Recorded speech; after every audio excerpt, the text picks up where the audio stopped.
This is BBC News. I'm Martine Croxall. The headlines at 5 o'clock. The government's scientific advisors say they won't recommend giving COVID vaccines to all 12 to 15-year-olds because there would only be a marginal gain. Experts say there was a lot to weigh up. If we're going to vaccinate our children, it's got to really be in their interests and not in society's interests to vaccinate them. We'll be talking to Professor Adam Finn from the Joint Committee on Vaccination and Immunisation in a few minutes. They made the recommendation.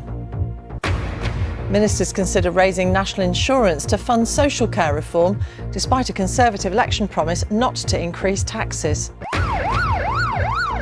Police shoot dead a violent extremist who stabbed and injured 6 people in New Zealand.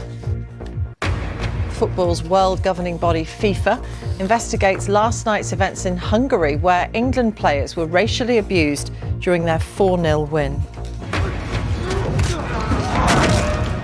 And at 5:45, as Hollywood looks east in Marvel's new Asian action blockbuster, does Shang-Chi live up to the hype? We'll get Anna Smith's take in the film review.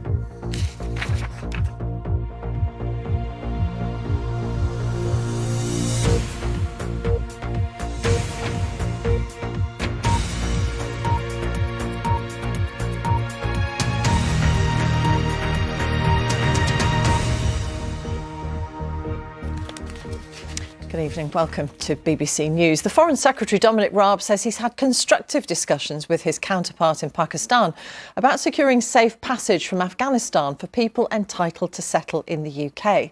With Kabul's airports still closed, Pakistan is crucial in the mission to help people flee Afghanistan because the two nations share a land border. There are already about 3 million Afghan refugees in Pakistan. Mr Raab told a news conference in Islamabad that Britain was sending £30 million of aid to help Afghanistan's neighbours cope with those fleeing the country. He also said UK experts were heading to the region to coordinate efforts. Our reporter Shamila Jaffrey travelled with the Foreign Secretary and sent this report from Islamabad.